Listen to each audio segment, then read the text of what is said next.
بسم اللہ الرحمن الرحیم۔ السلام علیکم ورحمۃ اللہ وبرکاتہ۔ عزیز طلبہ و طالبات، امید ہے کہ آپ تمام طلبہ و طالبات خیریت سے ہوں گے اور اپنے امتحان کی تیاری میں مصروف ہوں گے۔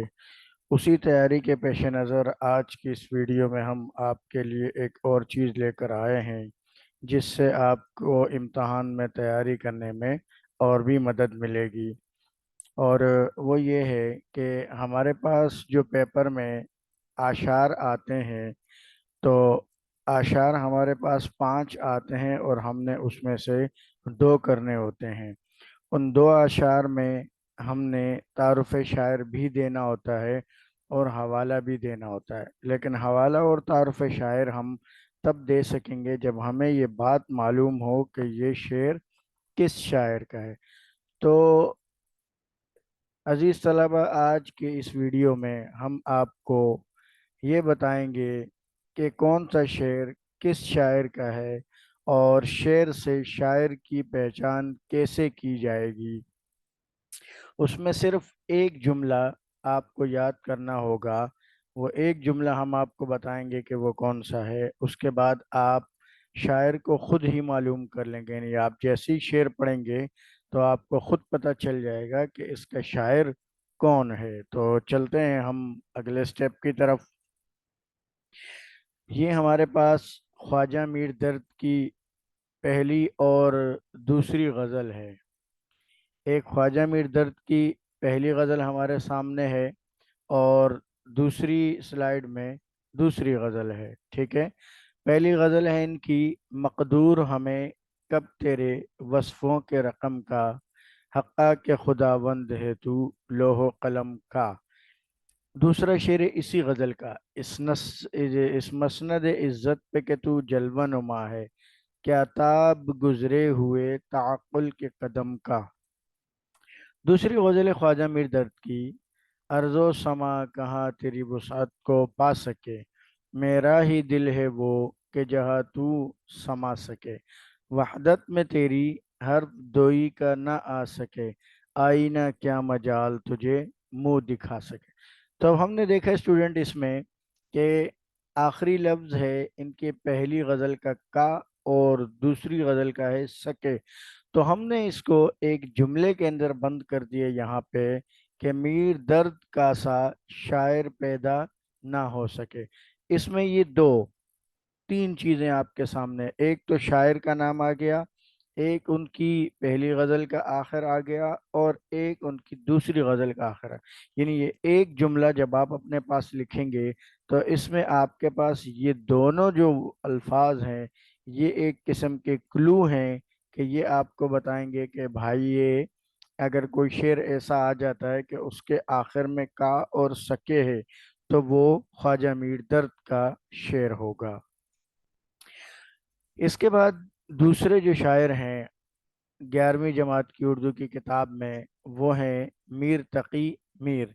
ان کی پہلی غزل ہے: رہی نہ گفتہ میرے دل میں داستاں میری، نہ اس دیار میں سمجھا کوئی زباں میری۔ دوسری غزل ہے ان کی: تھا مستعار حسن کے اس کے جو نور تھا، خورشید میں بھی اس ہی کا ذرہ ظہور تھا۔ تو ان دونوں غزلوں میں دیکھیں آخر میں پہلی غزل میں یا ہے اور دوسری غزل میں تھا ہے۔ تو پہلی غزل کا جو یا ہے وہ تقی کی یا کے ساتھ ملا لیں، اور دوسری غزل کا جو تھا ہے تو وہ اس طرح ملا لیں۔ اس کو ہم نے ایک جملے میں بند کیا ہے: میر تقی ایک انوکھا شاعر تھا۔ اب میر تقی نام بھی آ گیا، پہلی غزل کا آخری لفظ بھی آ گیا، ایک انوکھا شاعر تھا، یہاں پر دوسری غزل کا تھا بھی آ گیا آپ کے سامنے۔ تو اس ایک جملے کو آپ اپنے پاس لکھ لیں، اپنے ذہن میں بٹھا لیں، تو انشاءاللہ آپ کے پاس اگر کوئی شعر ایسا آتا ہے کہ جس کے آخر میں یہ لفظ لکھا ہوا ہو تو آپ پہچان جائیں گے کہ یہ تو میر تقی میر کا ہی شعر ہے۔ تیسری غزل تیسرے شاعر آپ کی اردو کی 11ویں جماعت کی کتاب میں ہیں حیدر علی آتش۔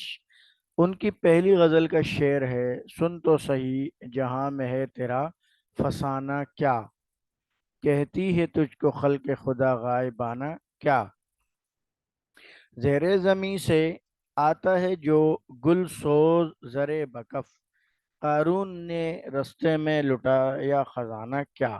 دوسری غزل کا پہلا شعر ہے، چمن میں رہنے دے کون آشیاں نہیں معلوم، نہال کس کو کرے باغباں نہیں معلوم، اخیر ہو گئے غفلت میں دن جوانی کے، بہار عمر ہوئی کب خزاں نہیں معلوم۔ تو اس میں آپ نے دیکھا کہ پہلی غزل میں کیا اور دوسری غزل میں معلوم، تو اس کو ہم نے ایک جملے میں ایسے بند کیا کہ حیدر علی آتش کی حیثیت لوگوں کو کیا معلوم ہے۔ اس میں بھی وہی تین چیزیں کہ حیدر علی آتش شاعر کا نام آ گیا، اور کیا پہلی غزل کا آخر، اور معلوم دوسری غزل کا آخر، یعنی جو لفظ ہمارے پاس اس جملے میں پہلا آئے گا تو وہ پہلی غزل، اور جو دوسرا آئے گا دوسری غزل۔ تو اس سے ہمیں معلوم ہو جائے گا شاعر کے نام سے کہ بھائی یہ لفظ اگر آخر میں آ رہا ہے تو اس کے شاعر کون ہے۔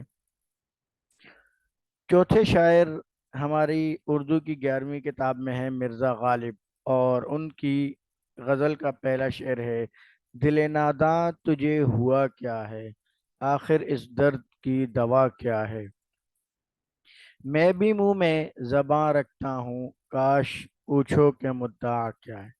دوسری غزل کا پہلا شعر ہے، دل ہی تو ہے نہ سنگ و خشت، درد سے بھر نہ آئے کیوں، روئیں گے ہم ہزار بار، ہمیں کوئی ہمیں ستائے کیوں، دیر نہیں حرم نہیں در نہیں آستاں نہیں، بیٹھے ہیں راہ گزر پہ ہم، غیر ہمیں اٹھائے کیوں۔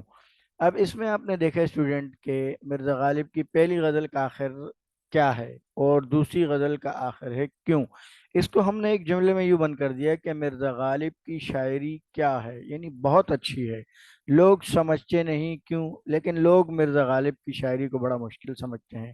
تو بہرحال یہ ایک سمپل سا جملہ ہے کہ جس میں شاعر کا نام بھی آ گیا اور اس کے آخر کے الفاظ بھی غزل کے آ گئے، جس کو اگر آپ یاد کر لیتے ہیں تو آپ کے لیے آسانی ہو جائے گی۔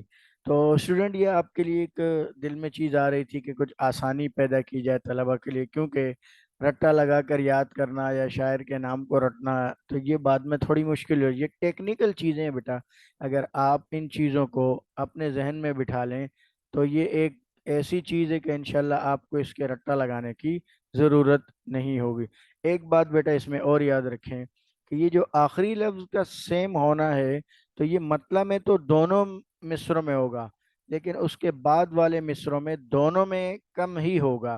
جیسے آپ دیکھ رہے ہیں خواجہ میر درد کی پہلی غزل میں پہلے مصرے میں دوسری میں نہیں، لیکن دوسری غزل کے دونوں مصروں میں یہ جملہ جو ہے وہ موجود ہے۔ اسی طرح یہاں پہ بھی دیکھیں کہ امیر تقی میر کی پہلی جو غزل ہے اس کے بھی دونوں مصروں میں آخر سیم ہے، لیکن دوسرا جو شعر ہے اس کے اندر پہلے مصرے میں نہیں دوسرے مصرے میں سیم ہے۔ تو یہ چیز آپ کو اگر پہلا مصرع دیا جاتا ہے تو اس میں تو دونوں میں سیم ہوگا، لیکن اگر پہلا مصرع نہیں ہے دوسرا مصرع ہے تو اس میں دوسرے میں دوسرا شعر ہے تو دوسرے مصرے میں تو یہ لفظ ہوگا لیکن پہلے میں نہیں ہوگا۔